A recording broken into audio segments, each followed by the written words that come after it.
Tantas veces me mataron, tantas veces me morí. Sin embargo, estoy aquí resucitando, cantando al sol como la cigarra. La Cigarra Podcast.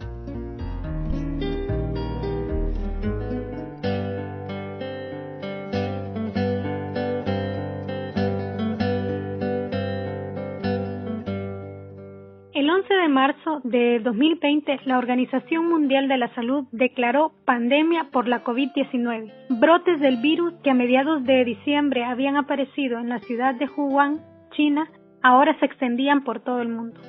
Naciones de todo el planeta empezaron a cerrar sus fronteras para prevenir el ingreso de personas contagiadas a sus territorios, y otros impusieron cuarentenas obligatorias. Cerraron los espacios públicos, centros de estudio. La actividad laboral se detuvo y la vida empezó a transcurrir en el ámbito del espacio privado, bajo el eslogan mundial "Quédate en casa". Bienvenidas y bienvenidos al cuarto episodio de La Cigarra Podcast. Gracias por acompañarnos nuevamente. Les saluda Marisela Ramírez. En esta ocasión nos acompaña el compañero Francisco Zúñiga. Él es licenciado en Anestesiología e Inhaloterapia, graduado de la Universidad de El Salvador, y con quien estaremos hablando en este episodio sobre el tema de salud en tiempos de cuarentena. Antes de iniciar, nos gustaría externar un saludo especial a las y los amigos de diferentes organizaciones que nos escuchan en todo el territorio nacional y que nos han hecho llegar muestras de apoyo por el programa. También saludamos a compañeras y compañeros fuera de nuestras fronteras. Que este saludo fraterno llegue hasta Guatemala, Honduras, Nicaragua y a todas nuestras hermanas repúblicas de América Latina. Extendemos nuestro saludo a diferentes compañeros y compañeras estudiantes organizados y organizadas de toda la América Latina. Y hacemos el recordatorio para que nos sigan a través de nuestras redes sociales y que nos escriban sus comentarios. Queremos saber cómo están viviendo sus realidades en cada uno de sus países. De esta manera, damos inicio a La Cigarra Podcast.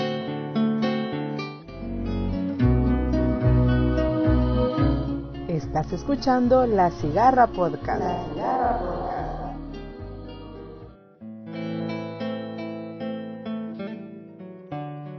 Bienvenido, Fran, ¿cómo estás?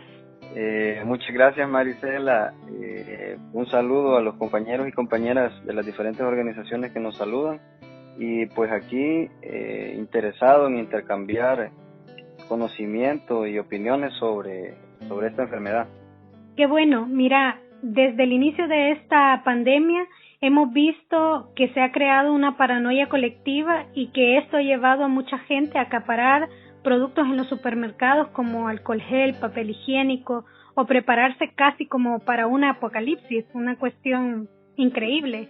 Y se ha creado un miedo en la gente que los ha llevado al punto de arremeter incluso contra personal de salud como enfermeras, médicos o cualquier tipo de asistente en el área médica, ¿verdad? Entonces han incluso hecho barricadas para impedirles el paso a sus casas para que puedan descansar, y se ha llegado al punto de amenazas a toda esta gente.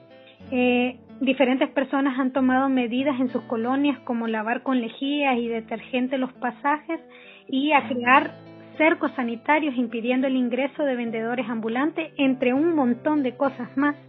En fin, bajo este contexto nos gustaría que nos hablaras sobre qué es el COVID y la evolución que éste ha tenido, puesto que primero se decía que no era tan volátil, luego cambia esta opinión y nos empiezan a llegar indicios de que es un virus bastante fácil de transmitir y de mucho impacto para la salud física de las personas, que puede permanecer en el aire por algún tiempo, y también todos esos mitos que se han creado sobre el cómo prevenir la enfermedad. Bien, vamos a empezar diciendo que el coronavirus en realidad es una gran familia de virus, ¿verdad? A nivel mundial, causante de enfermedades respiratorias, incluso de enfermedades respiratorias comunes como los resfriados que se dan por cambio de clima. Una de las afecciones mayores que provoca esta familia de virus es el síndrome de distrés respiratorio agudo, que causa también algunos signos y síntomas parecidos a los que causa la cepa actual. La OMS ha definido a la actual cepa con el nombre de SARS-CoV-2. Este sería el tipo de virus de la familia de coronavirus, y la enfermedad que causa este virus es el COVID-19 o coronavirus 19, como se conoce. Respecto a la transmisión, decir que efectivamente, como vos decías, ¿vea? Hay un montón de mitos e incluso se han tomado un montón de medidas basadas en este tipo de mitos. ¿Vea? Vos mencionabas un par de medidas como los arcos sanitizadores o arcos sanitizantes. Se creía inicialmente de que el virus incluso podía andar en el aire, ¿vea? Pero según estudios y según la Organización Mundial de la Salud, que es como el referente, ha definido de que el virus en realidad es de tamaño demasiado grande, demasiado pesado, ¿verdad? Su molécula es demasiado grande como para permanecer demasiado tiempo en el aire. Entonces lo que sucede con el virus, con esta partícula de virus, es que al ser expulsada de un paciente contagiado, la partícula cae sobre alguna superficie. Entonces veíamos incluso que algunas medidas que se tomaron inicialmente estaban erradas, ¿verdad? Uno de esos casos fue la creación de arcos sanitizadores en la entrada de algunos municipios o de algunas colonias. Esto con la idea de desinfectar o de matar al virus que llevaban las personas, en el caso de los arcos sanitizadores para peatones, o el virus que llevan algunos carros, ¿verdad? Uh-huh. Con estos arcos incluso hubieron problemas con las personas, porque como no se sabía qué tipo de solución se utilizaba, alguna gente que pasaba por esos arcos, su ropa quedaba manchada, ¿verdad? Porque a estos arcos incluso se les llegó a poner lejía. Entonces es altamente irritante, ¿verdad? para las personas, y incluso hay gente que es alérgica. Se pudo haber creado un par de casos de shock anafiláctico causado por esta irritación, ¿verdad? Uh-huh. Con el tiempo la Organización Mundial de la Salud dijo que no había un estudio ni había pruebas que dijeran que efectivamente estos arcos eran efectivos, ¿verdad? Uh-huh. Ahora, ¿cómo se transmite? Sabemos que cada vez que una persona contagiada del virus tose o estornuda, expulsa partículas de saliva, digamos, o aerosol. Entonces, estas partículas son vehículos para el virus. Uh-huh. Entonces, estas partículas caen en superficie y la persona que está sana toca esta superficie, ya sea mesas, sillas, diferentes superficies, y luego se lleva su mano a boca y nariz, ¿verdad? Es por eso la importancia de lavarse continuamente las manos, o en el caso de no tener agua y jabón, alcohol, ¿verdad? Uh-huh. Otro de los mitos respecto a eso es que el virus anda en el aire, ¿verdad? Uh-huh. Incluso en algunos establecimientos de salud estaban en contra de poner ventiladores o de poner aire acondicionado, porque la gente decía, no, si ponemos el ventilador, el virus va a quedar flotando en el aire, ¿verdad? O si ponemos el aire acondicionado, como ese aire se recicla, entonces el virus va a estar en constante movimiento, ¿verdad? Uh-huh. Pero eso en realidad es mentira. El virus, como te repito, es demasiado pesado para que suceda ese tipo de cuestiones, y el virus cae en el suelo en este caso. Uh-huh. Es lo que decía sobre caer en superficie, ¿verdad? Es decir, exacto, es tan pesada la molécula del virus que se almacena o que permanece en esta superficie y es transmisible al momento en que tocamos esa superficie en donde está el virus y nos llevamos a través de la boca o a través de la mano a la boca, ¿verdad? Entonces es más en ese sentido. Sí, por eso la importancia de utilizar agua y jabón. Hay estudios, y la OMS lo confirma, que basta con lavarse las manos con agua y jabón por aproximadamente 30 segundos a 1 minuto para matar el virus. Entonces no es necesario incluso comprar alcohol gel o tener alcohol gel, ¿verdad? Porque eso se ha hecho como muy común últimamente, ¿verdad? La venta de alcohol gel, y la gente sale como loca, ya lo decías vos al inicio, comprar botes, incluso galones de alcohol gel para tener en su casa, ¿verdad? Pero en realidad el virus, con un simple lavado de manos bien hecho, podemos matarlo. Yo creo que incluso se puede buscar hoy con esto de las redes sociales cómo es un lavado correcto de manos, ¿verdad? Uh-huh. 5 pasos. Entonces, ese lavado simple y sencillo puede ahorrarnos un montón de gastos y también evitar el contagio. Sí, y hablando siempre en torno a esta cuestión de los mitos, en nuestro país hemos tenido un abordaje de la pandemia un poco atropellado, en el sentido de que el gobierno, sin haber presentado ningún caso en el país, manda una cuarentena obligatoria a toda la gente, ¿verdad?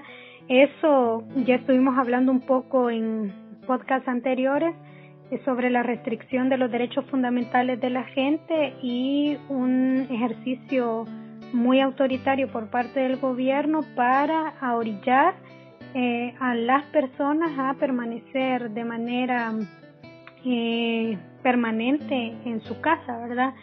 Pasando sobre todos los derechos fundamentales de las y los salvadoreños. Entonces, con respecto a esto, ¿vos cómo lo ves? ¿Crees que tomar esas medidas a ese nivel son parte de justamente esta cultura del miedo que nos están metiendo respecto al abordaje de la enfermedad? Sí, de hecho, si revisamos las estadísticas a nivel mundial, El Salvador es el país a nivel mundial que más tiempo ha estado en cuarentena domiciliar obligatoria. Más de 80 días encerrados, ¿verdad? Todos los salvadoreños y salvadoreñas. Entonces creemos que en realidad ese tipo de medidas, como ya lo decías vos, restringe los derechos fundamentales de movilización de los y las salvadoreñas, ¿verdad? Yo personalmente creo que no era necesario estar tanto tiempo en cuarentena, ¿verdad? Y también que la cuarentena fue mal aplicada, si lo podríamos decir, ¿verdad? Según algunos epidemiólogos, estamos llegando a la época en la que van a haber muchos más casos, ¿verdad? Entonces, esa cuarentena domiciliar obligatoria tuvo que haber sido precisamente en este momento en el que estamos llegando. Digamos, si vamos a hablar de fechas, hablemos del mes de julio, ¿verdad? Uh-huh. Aquí tuvo que haber sido en realidad una cuarentena ¿para qué sirve la cuarentena? La cuarentena sirve para tomar medidas y hacer planes estratégicos que permitan a cualquier estado prevenir la enfermedad o tomar como una pausa, digamos, que nos permita elaborar de aquí a 3 meses, de aquí a 6 meses, qué va a pasar con esta enfermedad, ¿verdad? Uh-huh. Pero aquí en El Salvador específicamente, desde el primer día que inició la cuarentena hasta la fecha, no sabemos, no hemos visto ningún plan sobre qué va a pasar después, es decir, qué venía después de la cuarentena, al aperturar, cómo iba a ser el escenario, ¿verdad? Nunca se supo porque en realidad no hubo un plan estratégico sobre el abordaje de la enfermedad. Solo se cerró absolutamente todo, se mandó a la gente a su casa, e incluso hubo un eslogan ahí, ¿verdad? El famoso quédate en casa, que algunos fuimos muy críticos respecto a ese eslogan, ¿verdad? Porque había gente que también lo repetía, el quédate en casa, pero lo hacían desde su comodidad, ¿verdad? Desde su privilegio. Es decir, alguna gente sí tuvo durante ese tiempo la compensación o el salario por su trabajo, pero la mayoría, podríamos decir, de gente en El Salvador que no es asalariada y que es comerciante, que le toca salir a rebuscarse diariamente por su comida y la de su familia, se vio afectada increíblemente, ¿verdad?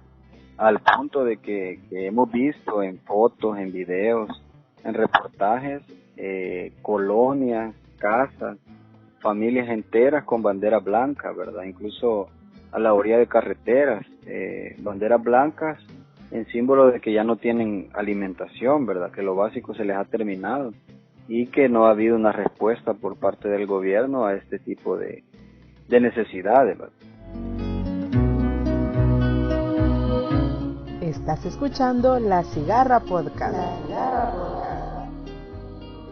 Fíjate que justamente sobre lo que estás hablando, habíamos tocado en otros temas anteriormente. Por ejemplo, hablábamos que nuestra sociedad salvadoreña está compuesta por una buena parte de familias en donde la cabeza del hogar son las mujeres, y particularmente el porcentaje más alto de trabajadoras independientes es mujeres.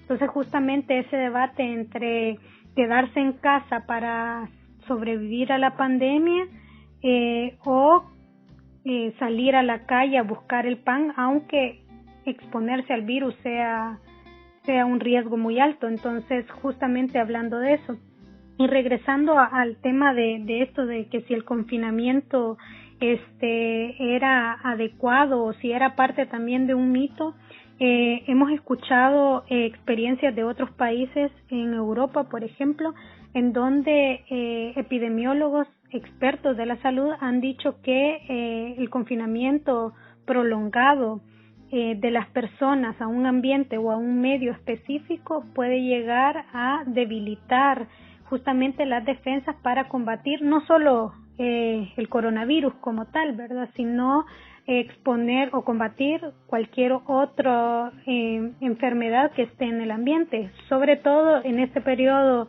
en donde nos están anunciando que vienen polvos del Sahara y que con estos polvos del Sahara viene inmerso bacterias, virus, esto y lo otro. Gente que se ha tomado como muy en serio esto de la cuarentena, que ha decidido no salir porque tiene condiciones privilegiadas, como vos decías, que se ha encerrado, que ha tomado las medidas y que se ha aislado en una burbuja en donde no penetra nada más que su vida cotidiana con sus personas cercanas.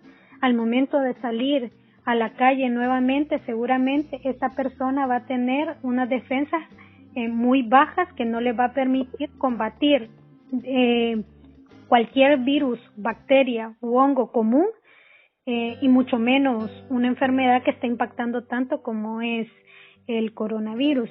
Entonces, justamente tocabas un tema bastante importante respecto a que el gobierno actualmente, hasta el día de ahora, pese que ya terminó la cuarentena obligatoria, no ha presentado un plan o una estrategia que permita afrontar los casos ya existentes de coronavirus, y tampoco ha tenido una respuesta como efectiva al abordaje de todo este tema de la readecuación de los hospitales y las salas de cuidados intensivos, porque se suponía que la cuarentena era para crear esas condiciones que vos mencionás, ¿verdad?, para presentar un plan, afrontar la enfermedad, esto y lo otro, y resulta ser que terminamos siendo el país que estuvo confinado por más tiempo a nivel del mundo. Superamos incluso a Wuhan, que fue la ciudad en China donde empezó todo esto, y resulta ser que fueron como 3 meses casi, si no me equivoco, y resulta ser que el hospital más genial, importante, chivísimo de América Latina no está terminado. Apenas hace unos 2 días han inaugurado un pedazo de edificio que ya estaba construido y que lo que han hecho es maquillar para que pueda ser utilizado como justamente un hospital. Entonces, ¿qué opinión te merece a vos esto, ya que vos estás trabajando como de lleno en la parte hospitalaria y sabés las condiciones reales que se están viviendo en estos espacios? Sí, fíjate que, bueno, desde el inicio, nosotros y nosotras como personal de salud fuimos críticos respecto al abordaje que se está haciendo, que se hizo en aquel momento y que se sigue haciendo hasta este momento de la pandemia, ¿verdad? En la mayoría de casos de pandemias a nivel mundial, históricamente lo que se crean son hospitales de campaña, denominados como hospitales de campaña. estos hospitales sirven para afrontar la crisis en un corto plazo, es decir, que te permita meter ahí a la gente que se va infectando para luego definir en qué lugar vos vas a tomar como un hospital con mayor capacidad, ¿verdad? Esto lo vimos en casos a nivel mundial, ¿verdad? A nivel mundial. Si vamos a hablar del lugar donde se originó, por ejemplo, en China, en que cuestión de una semana se hicieron 2 hospitales, ¿verdad? Claro, nosotros no tenemos la capacidad, ¿verdad? En El Salvador, porque históricamente ha sido un país que lo han empobrecido en realidad, ¿verdad? Con una economía dependiente. Con una economía dependiente, exacto. Pero hay casos, por ejemplo, con similares condiciones como Guatemala, donde sí se hizo el hospital de campaña y se hizo en aproximadamente 15 días, es decir, 2 semanas, ¿verdad? Uh-huh. Y en Guatemala se hizo en un lugar parecido a CIFCO. Se implementaron planes de trabajo para ese hospital y en cuestión de 2 semanas ese hospital estaba terminado. Era un hospital de campaña uh-huh. que todavía funciona. Entonces inicialmente en El Salvador tuvo que haberse hecho eso, ¿verdad? Hace poco escuchaba declaraciones del presidente diciendo de que un hospital de campaña con estas lluvias se iba a inundar. Eso lo que nos dice es que en realidad el presidente ni siquiera sabe qué es un hospital de campaña, ¿verdad? Un hospital de campaña no es un hospital donde va a estar con paredes de plástico, o no sé en realidad cómo se lo imaginaba. El presidente se imaginaba que iban a poner una tienda de campaña y que por eso se llama hospital de campaña. Me imagino que por ahí va, ¿verdad? Conociendo los antecedentes del presidente, me imagino que esa era la idea que tenía. Pero inicialmente era para, en ese hospital, meter a los casos sospechosos, llevar ahí a los casos sospechosos y en el caso de que hubieran positivos, a los casos positivos y empezar un tratamiento con este tipo de personas. Iba a ser un hospital donde iba a haber obviamente ventiladores mecánicos, donde iban a haber camas de UCI, donde iba a haber personal especializado para atender este tipo de pacientes. Uh-huh. Lo que vimos en realidad fue una contaminación masiva, si lo podremos llamar así, desde el inicio, pues. Inicialmente los pacientes fueron llevados al hospital neumológico, ¿verdad? En los planes de renderos. Sí. Y hubo casos, incluso denuncias en redes sociales respecto a el tipo de insumos que se le estaba dando al personal. Sale un médico y un par de enfermeras, un anestesiólogo, por cierto, con bolsas rojas, ¿verdad? Como su equipo de protección nivel 3, ¿verdad? Porque no había en realidad equipo de protección. Incluso ese anestesiólogo que toma el video y la foto fue despedido, y las enfermeras que también hicieron la denuncia fueron removidas de sus plazas, de sus cargos en el hospital Saldaña. Ahora por denunciar y exigir condiciones para desarrollar efectivamente su trabajo, ¿no? Y condiciones mínimas, no vamos a hablar aquí de cosas extravagantes, ¿verdad? Sino condiciones mínimas para tratar a este tipo de pacientes. Uh-huh. Luego cuando el hospital Saldaña rebalsó y se vieron, pues sí, en la necesidad de, como te repito, de que hubiera un hospital de campaña, lo que hicieron fue llevar a los pacientes que estaban positivos y a los pacientes sospechosos para el Seguro Social de la Matepec en Soyapango. Uh-huh. Entonces, ahí hay compañeros y compañeras también, anestesistas y terapistas, y lo que ellos nos dicen es que en los quirófanos del Hospital Amatepec se improvisaron UCIs. Ahí se crearon unidades de cuidados intensivos con condiciones también que no eran las adecuadas para darle manejo a este tipo de pacientes. Entonces, estuvieron en ese hospital, en la Matepec, al parecer 3 días, uh-huh, estos pacientes, porque no habían condiciones reales para atenderlos. Después de que estuvieron en este hospital por 3 días o una semana, los movieron al Hospital San Rafael en Santa Tecla, que es donde actualmente está la mayoría de pacientes positivos, ¿verdad?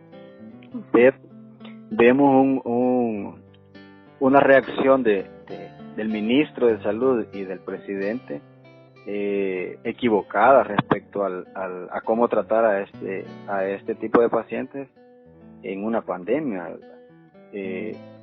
Hay todo un protocolo para movilizar a estos pacientes y en realidad ellos lo que hicieron fue llevar a estos pacientes de hospital en hospital y contaminar a la gente que estaba alrededor de ellos y al personal, incluso al personal de salud, ¿verdad? Realmente no estaba comprometido y que incluso no tendría por qué haberse afectado inicialmente, ¿verdad? Claro. Esto se hubiera evitado, como te repito, con un hospital de campaña. Ahora, en este momento hay infinidad de unidades de salud, infinidad de hospitales en los que han llegado pacientes positivos y sospechosos. El presidente había dicho que, por ejemplo, el Hospital General del Seguro Social y el MQ iban a ser hospitales que no iban a ser hospitales para COVID, pero actualmente en el hospital, por ejemplo, General del Seguro Social, incluso se han habilitado el 5º, el 6º piso para pacientes COVID. Y hay denuncias también de parte de los compañeros de terapia respiratoria de ese lugar porque no hay condiciones. Es decir, no les están dando su protección completa. En el caso de las mascarillas, eso es risible y eso pasa en todos los centros de salud a nivel nacional. Se nos da una mascarilla para todo un día, una mascarilla quirúrgica. Y vemos más de un paciente pues en un día. Y respecto a las N95, que son de mayor protección, se nos da una por semana, una por 5 días. Y si vemos, por ejemplo, 3 pacientes en un solo día, esa N95 tiene que ser reutilizada. Y nosotros tenemos que en realidad al final ver cómo se esterilizan esas mascarillas, esos insumos, o lo que la mayoría nos ha tocado hacer es comprar nuestros propios insumos, es decir, de nuestra bolsa, de nuestro salario, de lo poco que percibimos, comprar nuestros insumos, nuestras mascarillas, pues, porque pues sí, hemos llegado al punto en el que desde el inicio no se nos dio este tipo de insumos y ahora mucho menos, ¿verdad? Entonces, la mayoría hemos tenido que gastar en nuestros insumos, también pensando en cuidarnos nosotros, en cuidar a la gente que está en nuestro entorno y principalmente a nuestra familia. Claro.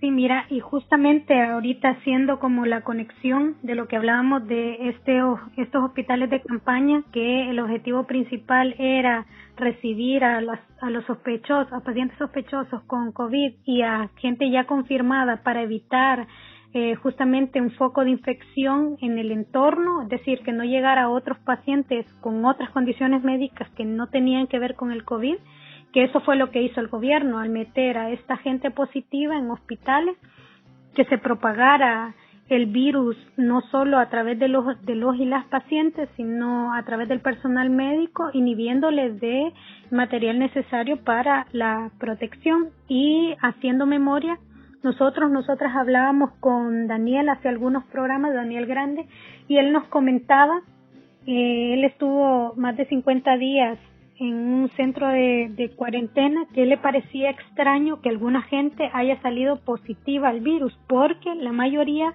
de estas personas que llegaron a estos centros de contención, en las primeras 3 pruebas salieron negativos.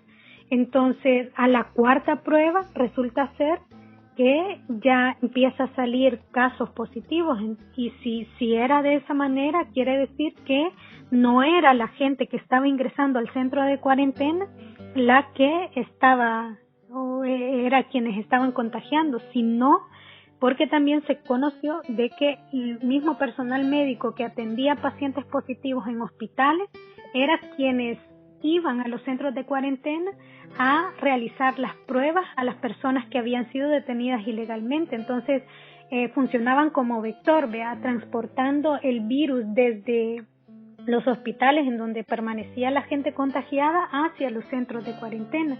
Entonces, y justamente hubo una denuncia por parte de varios médicas del Seguro Social, en donde explicaban cuál había sido el error del gobierno al crear estos centros de cuarentena, obligando a la gente a permanecer confinada con otro grupo de gente extraña y estando en contacto con personal médico que ya había sido expuesto frente al virus.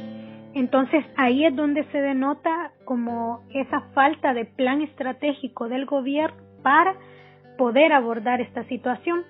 Además también que se vio bastante también tangible que estos centros de cuarentena en realidad no cumplían su cometido, Es decir, que era lograr o garantizar que la gente no se contagiara, sino que metían a toda la gente de un solo y, por ejemplo, algunas personas ya habían cumplido de 15 a 30 días sin salir positivos en la prueba, o sea, es decir, estaban negativos, y llegaban otro grupo de gente que los agarraban ilegalmente, los volvían a meter y tenía que empezar la cuenta desde cero. No tenían ese protocolo de poder separar a la gente que ya tenía más de tanto tiempo, por ejemplo, más de 15 días en el lugar, en un espacio, los que recién llegaban en otro espacio, para poder controlar en realidad el desarrollo o el monitoreo, mejor dicho, de salud de esta gente que estaba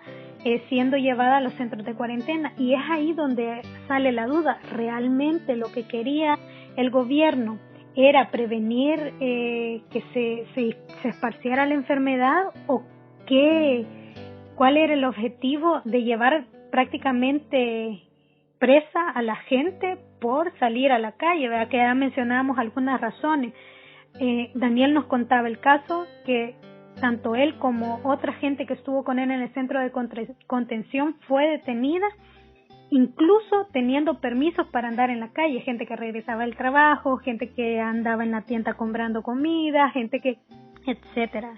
Entonces, justamente todo esto denota como esa falta de programas o un plan estratégico por parte del gobierno para el abordaje. Hemos hablado mucho también acerca de la compra de unos medicamentos que en un momento el Ejecutivo lo había aprobado para el uso o para el abordaje de la enfermedad, que era la hidroxicloroquina, a pesar de que la OMS ya había anunciado que debía de suspenderse temporalmente las pruebas de este fármaco, porque salieron pruebas o los estudios demostraron que podían empeorar la condición de las personas que ya habían sido diagnosticadas con COVID, y a pesar de eso el gobierno adquirió ese medicamento. También en un primer momento se habló de la compra de interferón alfa 2B producido en Cuba. Vos, Fran, ¿cuáles crees que han sido los medicamentos que el gobierno ha adquirido para enfrentar la pandemia y realmente si esta compra ha sido adecuada o no, hablando en términos ya más médicos? Estás escuchando La Cigarra Podcast. Solo respecto a los centros de cuarentena, yo coincido, ¿verdad? Desde el inicio. Incluso la gente que se llevó ahí, la gente que venía de otros países, hubo una mezcla en estos centros de contención de gente que venía, por ejemplo, de Europa o de Estados Unidos, donde ya habían casos positivos, y se mezcló con gente de Centroamérica, donde ni siquiera había venido el virus. Hubo un caso incluso de un ingeniero que se contagió en un centro de contención. Él había viajado a Guatemala por cuestiones laborales, regresó, venía en la primera prueba, salió negativo, y después de estar en un centro de contención salió positivo, ¿verdad? Entonces fue uno de los primeros casos que fallecieron. Su hijo incluso denunció el mal manejo que se hizo de su padre en el Hospital Saldaña. Y respecto también a estos centros de contención, como vos decís, en realidad no eran centros de contención, eran cárceles, y además de cárceles eran focos de contagio, ¿verdad? Focos de infección. No había un control en realidad de la gente que ya había cumplido su cuarentena, entendiendo de que el virus produce signos y síntomas entre 2 y 14 días. Lo más lógico era después de 15 días dejar que estas personas se fueran, pero en realidad ahí también a muchos nos genera duda, ¿verdad? Respecto si en realidad lo que se quería era evitar la enfermedad o justificar a esta gente que estaba en los centros de contención, justificar el gasto, ¿verdad? Porque ahí había gasto en comida de los 3 tiempos, había gasto en hoteles, había gasto en condiciones mínimas para esta gente, ¿verdad? Uh-huh. Que valga decirlo también, las condiciones no eran las más apropiadas. Incluso vimos en redes sociales un par de videos de centros de contención cuando iniciaron las lluvias, donde la gente que estaba ahí prácticamente tuvo que dormir inundada, ¿verdad? Y bueno, respecto a los medicamentos para el uso en este tipo de pacientes, se hizo aquí toda una campaña, ¿verdad?, respecto a la hidroxicloroquina, de que era el medicamento de elección, que es un medicamento que se usaba anteriormente, incluso se sigue usando para tratar afecciones como la artritis reumatoide, para tratar diferentes afecciones como la malaria, ¿verdad? Pero que, como vos lo decías ya, inicialmente se tenía dudas respecto a si funcionaba o no funcionaba. Y luego la OMS fue quien dijo que debería retirarse, ¿verdad?, apoyada en la FDA, que es como la institución americana que autoriza los medicamentos en Estados Unidos. Uh-huh. Entonces ambos coincidieron en que en realidad el medicamento no solo no ayudaba a los pacientes a mejorarse, sino que incluso podían producir muerte súbita, porque uno de sus efectos secundarios es que produce arritmias cardíacas, ¿verdad? Entonces en pacientes que ya tienen una afección cardíaca o que padecen, por ejemplo, enfermedades como hipertensión arterial, este medicamento lo que hacía era empeorar su situación, ¿verdad? Es por eso que incluso en algunos pacientes que sí recibieron este tratamiento, el personal de salud decía, no, si es que estaba bien, y de un día para otro, de un momento para otro, falleció, ¿verdad? No, si es que el paciente estaba platicando, estaba hablando, y cuando yo regresé a ver mi ronda ya había fallecido. Uh-huh. Precisamente porque uno de los efectos secundarios del medicamento es una muerte súbita, inesperada, a causa de un paro cardíaco. Uh-huh. En realidad ese fue un error gravísimo. En un medicamento que inicialmente no se sabía con seguridad que funcionaba y que después hubo seguridad de que daba afecciones. Entonces ese fue un grave error, ¿verdad? Habría que investigar también a quién se le compró y cuál era la intención de la compra. Uh-huh. Respecto al interferón 2B, entiendo que es un medicamento que fue creado en Cuba y que sí se está utilizando en Cuba. Incluso las brigadas de médicos que fueron a diferentes países del mundo, llevaban interferón alfa 2B con ellos, ¿verdad?, para aplicársela a los pacientes. Entonces el gobierno aquí hizo mención de eso en algún momento, que había hecho una compra y que era probable que con el transcurso del tiempo hubiera otra compra, pero hasta donde sabemos no se volvió a adquirir el medicamento, e incluso según la información de los hospitales donde hay pacientes positivos, nadie ha visto hasta la fecha el interferón alfa 2B, ¿verdad? Uh-huh. Es decir, no se sabe si realmente se compró o solo fue una cuestión de propaganda, ¿verdad? Porque precisamente coincidió con que Cuba, la compra o el anuncio de la compra coincidió con que Cuba sí estaba utilizando ese medicamento, ¿verdad? Uh-huh. Nosotros tenemos información de que, por ejemplo, los pacientes que son recuperados aquí en El Salvador, estos pacientes en realidad han sido recuperados porque su sistema inmunitario estaba fuerte o estaba fortalecido y ha logrado de alguna manera combatir al virus. Porque aquí en El Salvador, en realidad, el esquema inicial de tratamiento de estos pacientes era, e incluso sigue siendo, acetaminofén y un antihistamínico, ¿verdad? Era lo que se le dejaba a los pacientes sospechosos e incluso a los pacientes positivos, que en realidad es para paliar los síntomas que produce la enfermedad, ¿verdad? La fiebre, el dolor de cabeza y de cuerpo, el estornudo, la tos.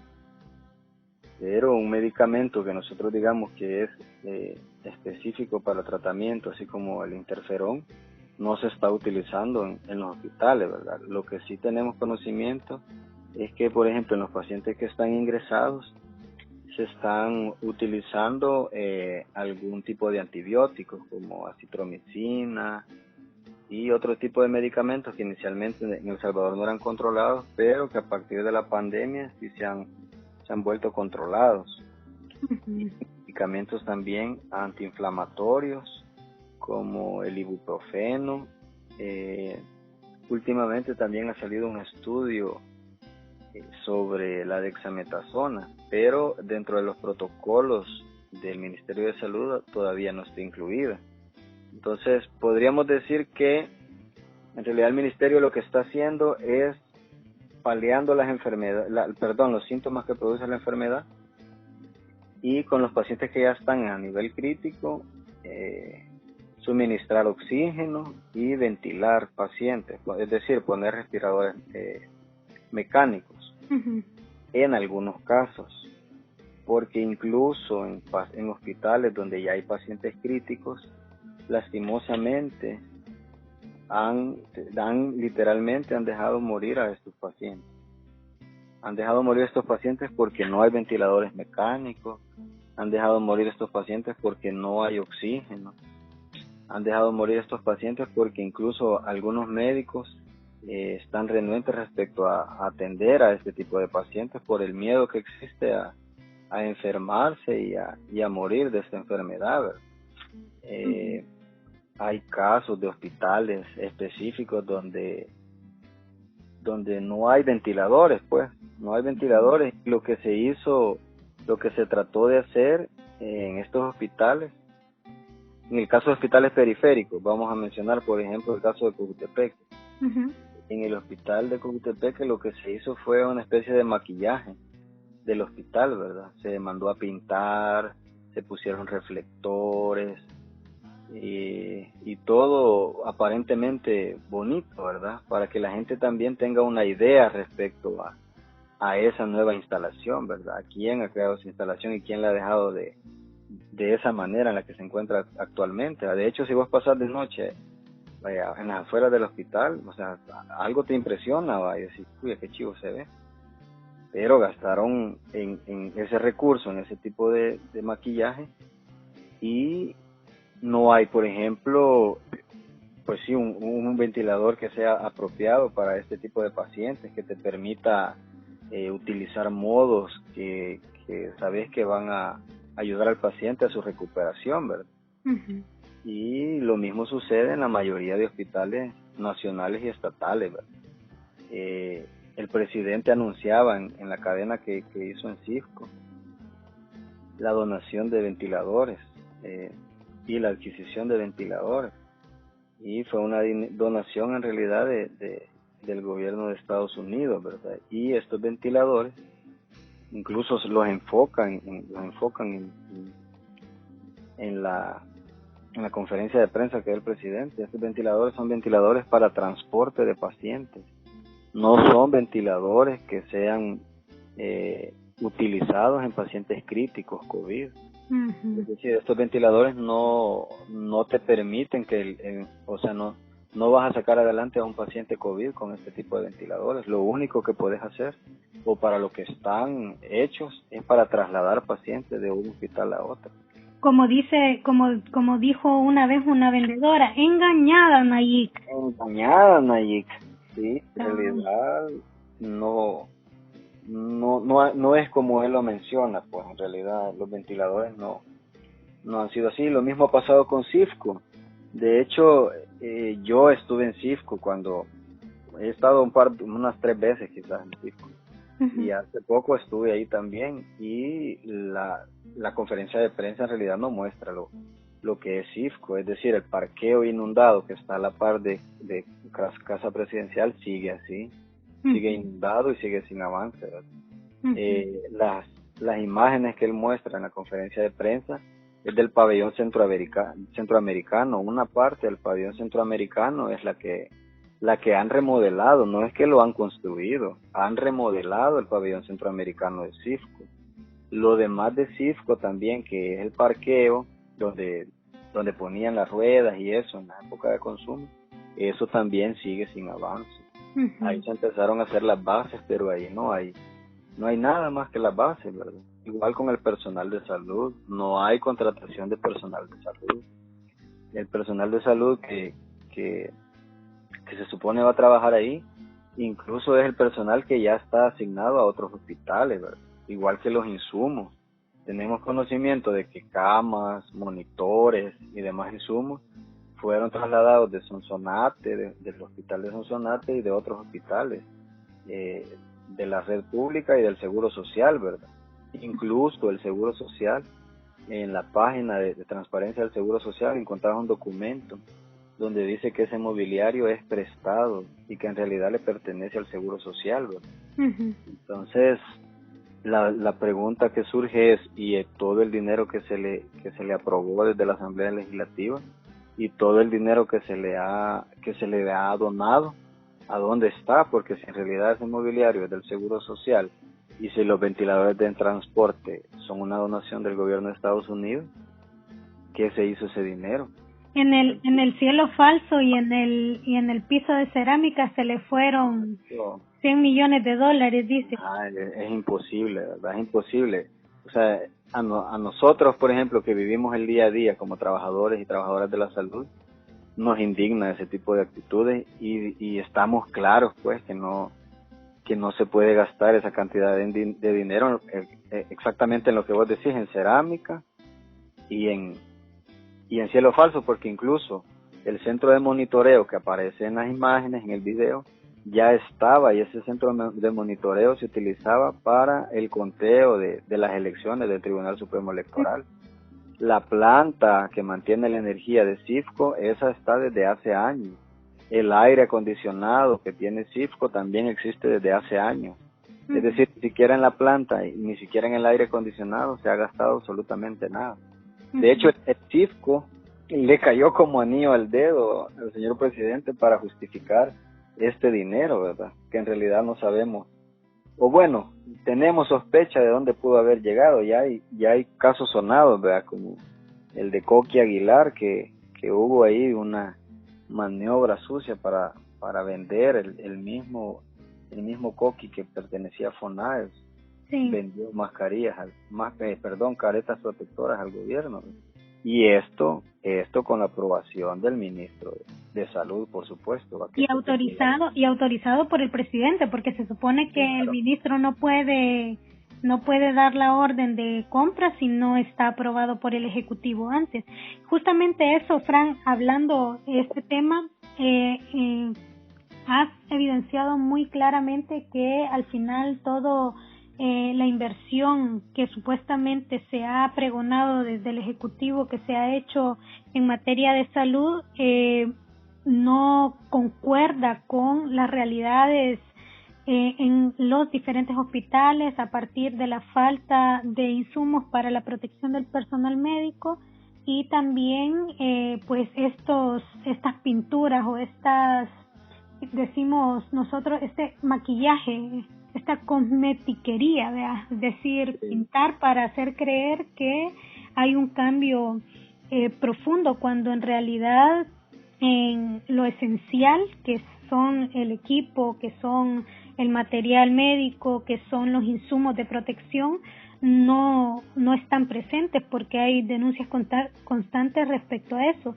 Y además también mencionabas sobre este protocolo que se está siguiendo de abordaje de los pacientes sospechosos y comprobados de COVID, en donde no hay como mucha claridad ni siquiera del gobierno qué ruta seguir. Hemos escuchado recientemente una discusión, bueno, desde el inicio de la pandemia, una discusión del Colegio Médico y el Ejecutivo, en el que el Colegio Médico, especialistas en el tema, profesionales de la salud, han mencionado que las diferentes medidas que ha tomado el gobierno para el abordaje de la pandemia no es la correcta, que lo que está haciendo el gobierno es propiciar condiciones para un esparcimiento del virus más grande, y además también hemos escuchado una discusión respecto al tratamiento. No sé si vos has escuchado sobre el caso de la doctora María Barrientos y el citatorio que le hizo el Ministerio de Salud. Si nos puedes comentar así como brevemente sobre esa situación. Estás escuchando La Cigarra Podcast. Sí, fíjate que lo que sucede es que actualmente desde las direcciones de los diferentes hospitales y desde incluso de los departamentos jurídicos está como una indicación que es hacer firmar a la mayoría de trabajadores y trabajadoras de la salud una declaración jurada donde dice que vos no podés dar información sobre las condiciones en las que estás trabajando, sobre las condiciones en las que está el hospital, y también esa declaración jurada incluye de que si vos te contaminás, ha sido por mal manejo del equipo, mala utilización del equipo. No ha sido porque no haya equipo, no ha sido porque no se te ha dado el equipo, sino porque vos lo has utilizado mal y por lo tanto ha sido tu error. Y se le ha pedido a la mayoría de personal de salud que firme este tipo de documentos. Claro, habemos muchos y muchas que nos hemos negado a hacerlo y que al contrario estamos denunciando todos los atropellos, toda la falta de insumos y toda la corrupción que se está dando aprovechando la pandemia, ¿verdad? Y ese es el caso de la doctora Barrientos. La amenaza constante que hay en los hospitales, en los centros de salud, es que si vos denunciás o contás cómo es son tus condiciones de trabajo, existe la amenaza de que se te va a retirar el número de Junta de Vigilancia de la Profesión Médica, ¿verdad? Que es la que te permite ejercer tu carrera en cualquier centro de salud. Y eso de alguna manera también ha atemorizado a enfermeras, a médicos, a terapistas, anestesistas, a gente de laboratorio clínico, a gente de radiología, a hacer este tipo de denuncias, ¿verdad? Pero hay casos como el de ella, o el caso también del doctor panameño, que ha sido muy sonado en las redes sociales, ¿verdad? Y que de hecho, como vos lo decías, ha sido un atropello a los derechos como trabajadores y trabajadoras de la salud, ¿verdad? Hay un citatorio a la doctora panameño por hacer ese tipo de denuncias con la intención de retirarle su número de Junta de Vigilancia, ¿verdad? Quizás decir o comentar que en realidad no hay un sustento legal que permita llevar a cabo este tipo de acciones. Es decir, vos puedes exigir tus insumos, es parte de tus derechos, son parte de tus condiciones mínimas para realizar tus labores. Entonces no hay en realidad una ley donde diga que vos a partir de eso puedes ser multado, puedes ser sancionado, o peor aún, que se te puede retirar el número de Junta de Vigilancia de la Profesión Médica, ¿va? Esto lo digo para que los compañeros y compañeras trabajadoras de la salud que están atemorizados por esto en realidad digan cuáles son sus condiciones reales de trabajo, ¿verdad? Digan cuáles son los atropellos que están sufriendo y que no haya miedo respecto a hacer este tipo de denuncias. Sí, claro, definitivamente. En toda esta situación de la pandemia hemos visto, se ha desnudado precisamente cómo están las condiciones actualmente del sistema de salud.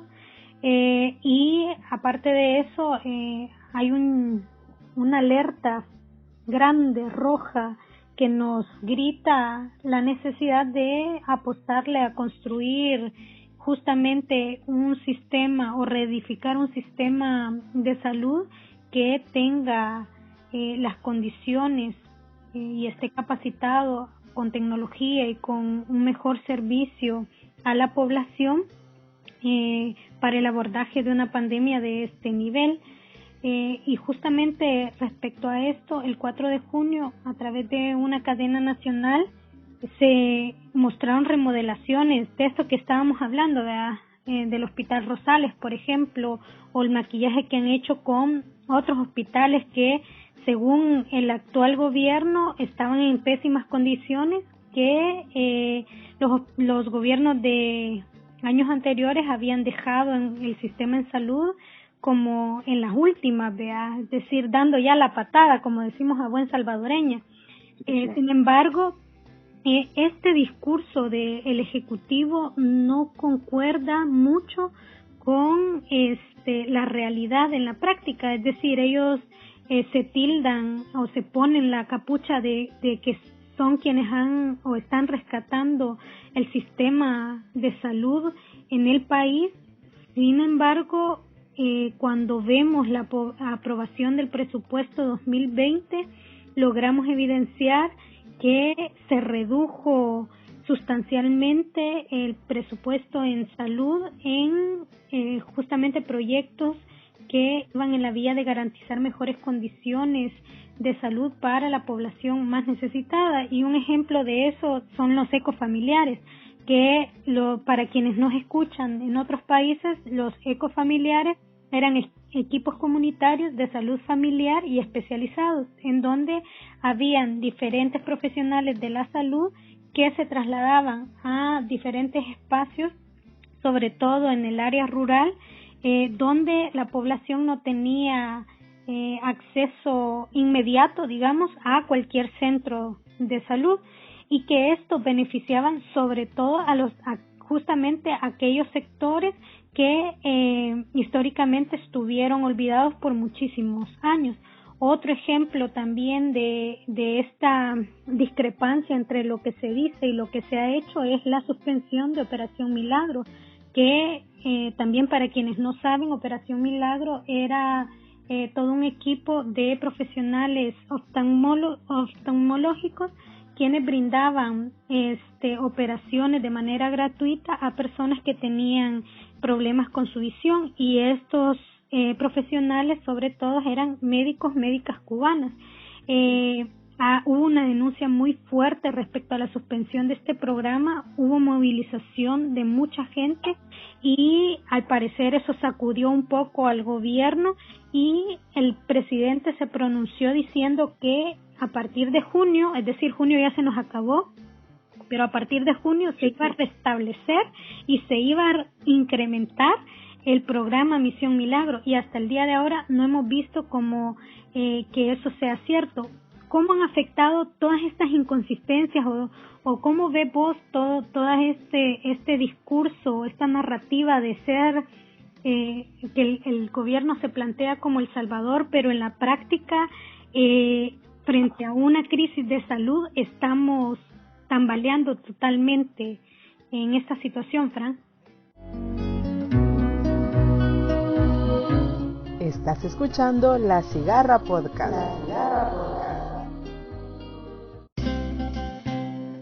Mira vos, a mí lo que se me viene a la mente es que este tipo es mentiroso ya así, impulsivo, fíjate.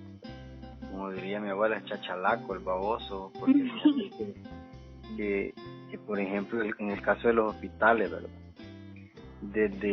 Y aquí nos vamos a meter un poco en cuestiones históricas, desde que gana el primer gobierno del FMLN en las elecciones a la fecha, bueno, hasta hace un año, se inició una reforma de salud. Desde el primer gobierno menciono porque desde ahí vienen las intenciones de hacer una reforma de salud, y fue hasta finales, digamos, del gobierno de Sánchez Serén donde ya vemos materializado un poco las intenciones reales de que hubiera una reforma de salud, ¿verdad? Parte de esto es la construcción de un sinfín de centros de salud por mencionar algunos. En el caso de Apopa, fíjate, yo vivía en Apopa más o menos entre 3 y 5 años, y yo recuerdo que en una de las paredes de Apopa, cercana a un centro comercial, había una pared pintada que decía: en Apopa nos urge un hospital nacional. Fue una demanda de años de la gente de Apopa, porque en realidad en Apopa no había un centro de salud, no había, y la unidad de salud era extremadamente pequeña y con escasez increíble, ¿verdad? Y esto a pesar de que Apopa es uno de los municipios más grandes de San Salvador, ¿verdad? Entonces fue en ese último gobierno donde se inauguró la clínica o el hospital municipal, podríamos decir, del Seguro Social en Apopa, donde trabajan muchos compañeros y compañeras de la carrera y compañeros y compañeras de la salud, ¿verdad? Donde llegan beneficiarios del Seguro Social de Apopa y de alrededores, esto con intención también de un poco descentralizar el servicio del Seguro Social, ¿verdad? Otro ejemplo claro de los avances que tuvimos en esos dos gobiernos es la creación del Hospital de la Mujer, ¿verdad? Que fue una promesa de campaña materializada. Uh-huh. Un hospital especializado en servicios de atención en salud a la mujer. El enfoque incluso que se le ha dado al hospital es diferente al anterior, ¿verdad? El anterior se llamaba Hospital de Maternidad, es decir, estaba hecho exclusivamente para eso, para la maternidad. Pero el enfoque de este nuevo hospital de la mujer es más integral, ¿verdad? Es decir, proveer servicios en beneficio de las condiciones de las mujeres salvadoreñas, ¿verdad? Y lleva el nombre también de una mujer que tiene un legado y es un legado viviente en El Salvador, ¿verdad? María Isabel Rodríguez fue una de las primeras graduadas de la Universidad de El Salvador, la primera mujer graduada de doctora en la Universidad de El Salvador, la primera mujer decana de la Universidad de El Salvador y la primera mujer también rectora. Entonces, el hospital lleva el nombre de ella, y hay diversas áreas de atención integral para la mujer y unas instalaciones también súper bonitas. Pues te digo porque yo tuve la oportunidad también de hacer mis prácticas ahí, de pasar por ahí, y en ese hospital, fíjate, hay una unidad de cuidados intensivos neonatales. Uh-huh. O sea, con solo mencionarlo ya te genera una idea súper chiva de todo lo que puede haber ahí. Y es una unidad especializada única en Centroamérica, una unidad de cuidados intensivos para pacientes que acaban de nacer. Y son aproximadamente 40 espacios para niños y niñas, o para neonatos, ¿verdad? En este caso. Y esas 40 camas o esos 40 espacios sí tienen ventiladores mecánicos que son aptos para ventilación de este tipo de pacientes. Es decir, no son ventiladores de transporte como los ventiladores que el presidente saca en su conferencia de prensa, ¿verdad? Sino que son ventiladores comprados con el dinero de nuestros impuestos, ¿verdad? El resultado de los impuestos que nosotros pagamos. Y ahí está esa unidad de cuidados intensivos neonatólogos. Yo invito, bueno, en este caso no podría hacer la invitación a que vayan y conozcan porque hay restricción de entrada, ¿verdad? Más con lo de la pandemia. Pero sí pueden informarse sobre este tipo de áreas que sí existen en El Salvador, ¿verdad? Y las instalaciones, vos pasás incluso afuera del hospital y te impresiona ver el edificio ahí de más de 5 pisos, ¿verdad? Color morado. Incluso a la entrada hay una estatua de una mujer chineando un bebé como símbolo de la maternidad, ¿verdad? Adentro hay una pintura de un pintor salvadoreño, valga la redundancia, apellido Bonilla, donde aparece la exministra María Isabel, ¿verdad? Uh-huh. Entonces, esto lo menciono porque en realidad sí han habido avances en salud, ¿verdad? Sí hemos tenido gente que se ha preocupado por la salud de nuestro pueblo, Y sí han habido mega construcciones de hospitales en El Salvador, ¿verdad? No remodelaciones, sino construcciones desde cero. Incluso ese hospital en gobiernos anteriores se había tenido la intención, pero nunca se había materializado. Ahora, dentro de la reforma de salud, también se tenía un enfoque integral, ¿verdad? Es decir, que la atención en salud ya no tuviera aquel enfoque curativo que ha tenido por años en El Salvador, ¿verdad? Y en la mayoría de países, sino más bien un enfoque preventivo que nos permitiera también disminuir el gasto en salud y proveer a la población mejor atención en salud y prolongar la vida, que es al final la intención de los sistemas de salud a nivel mundial, ¿verdad? Uh-huh. Entonces, en esto tuvimos el apoyo y la colaboración de médicos especialistas cubanos y cubanas que ya implementan este sistema de salud en tu país, ¿verdad? Tuvimos asesoramiento y acompañamiento de los médicos cubanos y se crearon a partir de este asesoramiento los famosos y tan útiles ECO, ¿verdad? Eran como unidades de salud que estaban en los lugares más recónditos de El Salvador, ¿verdad? En lugares que era en realidad la salud era inalcanzable, podríamos decir, porque esa gente no tenía cómo salir de sus comunidades, de sus cantones, de sus municipios, y fue el Ministerio de Salud quien decidió llegar a esta gente, llevar la salud a esta gente, cumplir lo que dice la Constitución de la República, que la salud es un derecho fundamental para las y los salvadoreños, ¿verdad?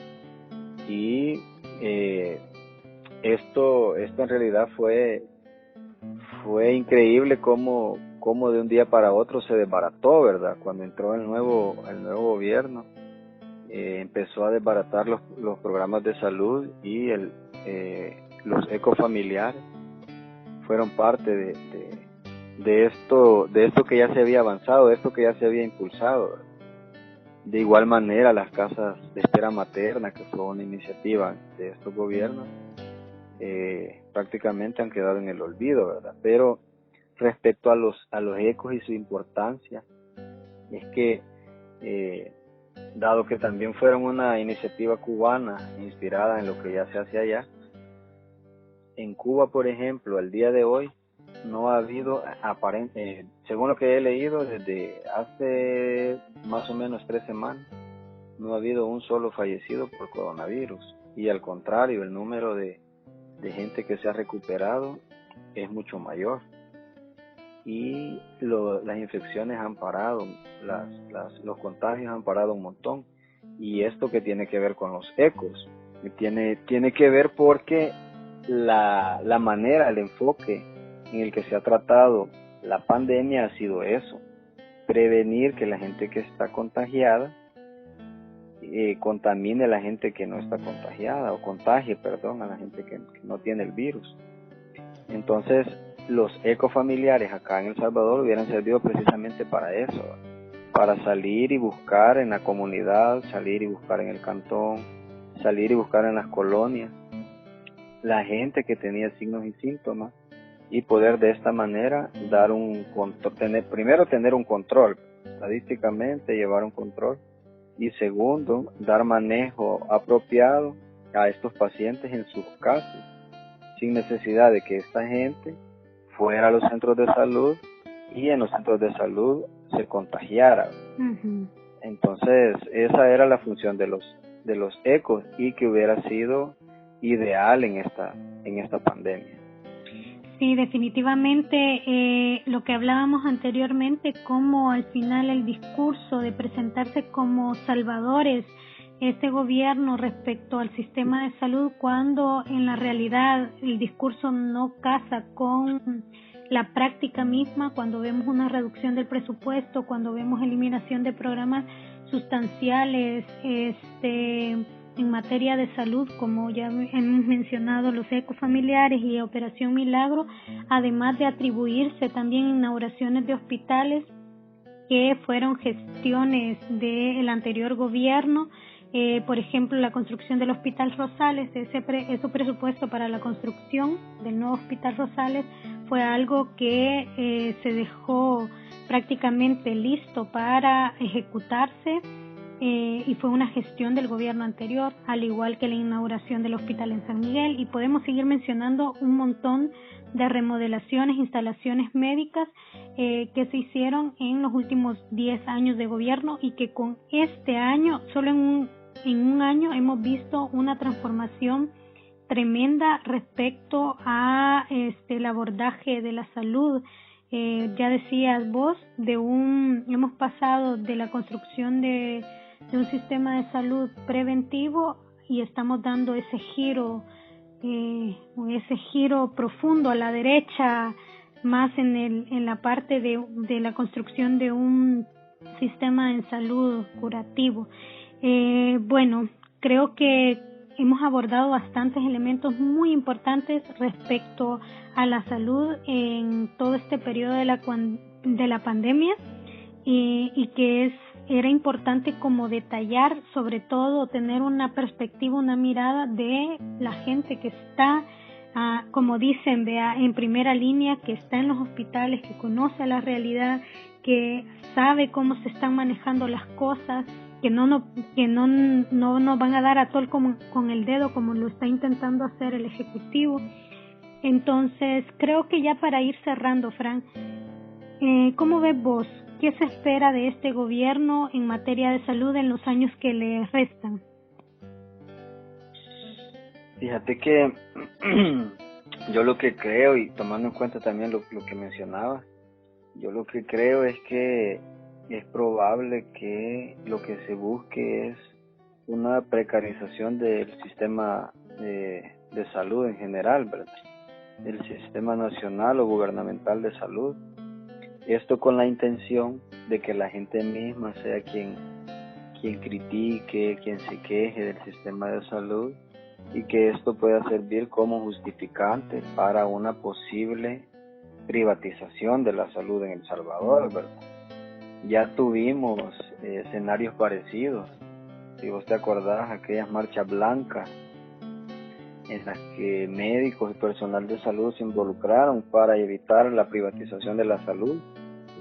Había una estrategia parecida, ¿verdad? Que era precarizar, como te repito, los sistemas de salud, eliminar algunos fondos que se asignaban a estos centros hospitalarios para que no hubieran condiciones de atención a los usuarios, ¿verdad? Y esto implicaría menos acceso, menos universalidad de la salud, ¿verdad? Y más comercialización de la salud.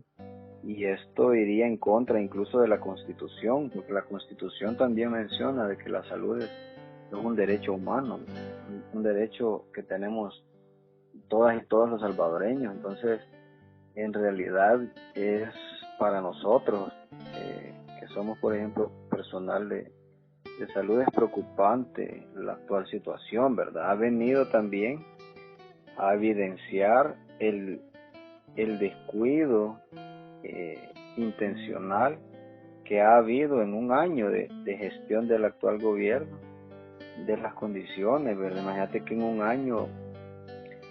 año cuánto se le disminuyó a la asignación al presupuesto de salud, en un año cuántos programas de salud se han cerrado, ¿verdad?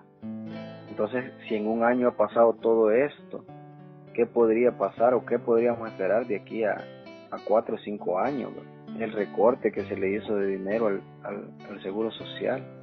Entonces, ahora se habla incluso, fíjate, de que es un sistema integrado de salud, ahora en la pandemia, ¿verdad?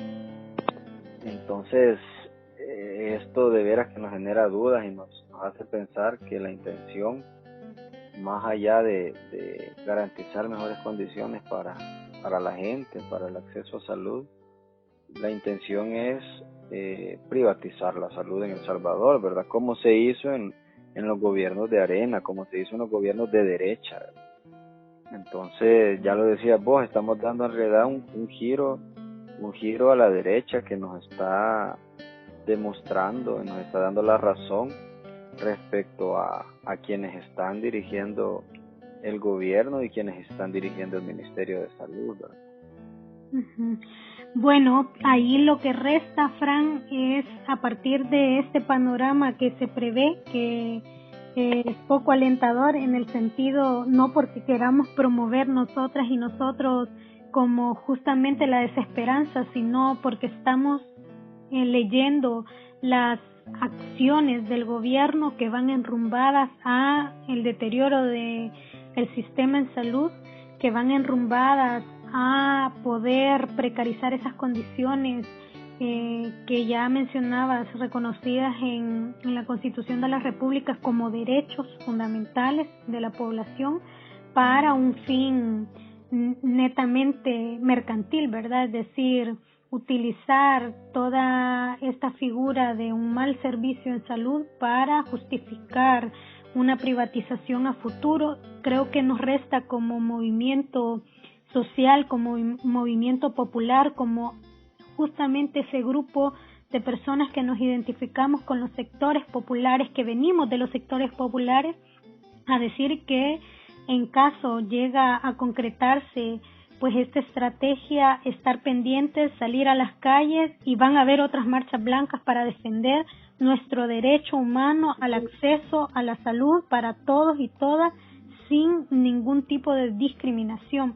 Entonces, esa es como la invitación que nos queda al final de este programa, poder estar pendientes, atentas y atentos. Ya mencionaba Fran antes, poder denunciar todos aquellos atropellos que se están viviendo desde el área médica, no solo las y los profesionales en salud, sino como pacientes, porque también podemos mencionar algunos casos que se dieron durante el periodo de la cuarentena, en donde hubo negligencia médica, en la cual murieron aproximadamente 5 o no sabemos cuántas personas más, porque no hubo un abordaje de las condiciones particulares de los pacientes, y pues lamentablemente esta gente terminó sin vida. El gobierno se justificó diciendo de que eran pacientes COVID y por tanto habían muerto debido a esas condiciones, cuando ocultaron información respecto a otras condiciones médicas de estas personas.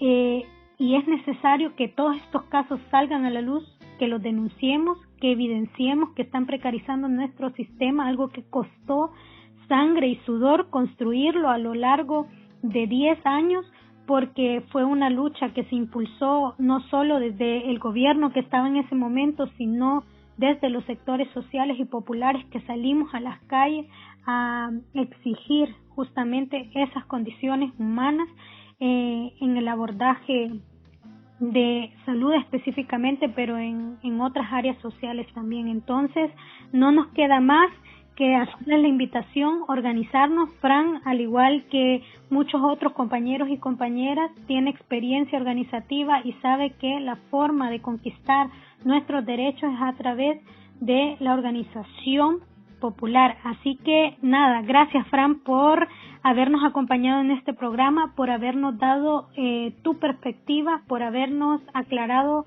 un montón de conceptos que quizás no lo manejamos la mayoría de las personas al dedillo, como decimos a buen salvadoreña, y que nos viene también a quitar una venda que tenemos en los ojos, o que nos quieren imponer, mejor dicho, a los ojos, y que aporta también a que podamos hacer una lectura más atinada de la realidad. Así que muchas gracias, Fran.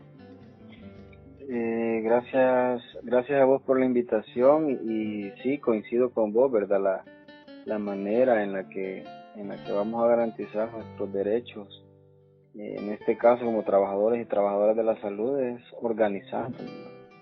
Igual como población en general, la manera en la que vamos a garantizar nuestros derechos, el acceso a la salud y evitar la privatización de estos servicios de salud, va a ser organizándonos y tomando conciencia de que efectivamente es un derecho, por lo tanto debemos conquistarlo, ¿verdad? En este caso reconquistarlo, porque se nos está queriendo limitar o se nos está queriendo comercializar ese derecho, ¿verdad? Y un saludo a todos y a todas quienes nos escuchan acá en El Salvador, en las organizaciones del Salvador y también después de las fronteras de nuestro país, ¿verdad? Gracias de verdad y cualquier cosa, cualquier consulta estamos a la orden. Muy bien, agradecemos a ustedes también, amigas, amigos que nos acompañaron hasta el final de este programa. Les recordamos que pueden interactuar con nosotros y nosotras a través de sus comentarios, a través de las publicaciones que hemos hecho y contarnos su visión, su perspectiva, sus realidades a través de nuestras redes sociales. Soy Marisela Ramírez y esto fue La Cigarra Podcast. Hasta la próxima.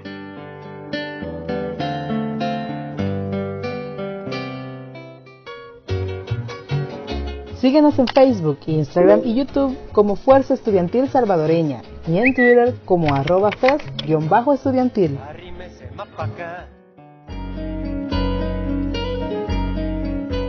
La Cigarra Podcast. Tantas veces me mataron, tantas veces me morí. Sin embargo, estoy aquí resucitando, cantando al sol como la cigarra.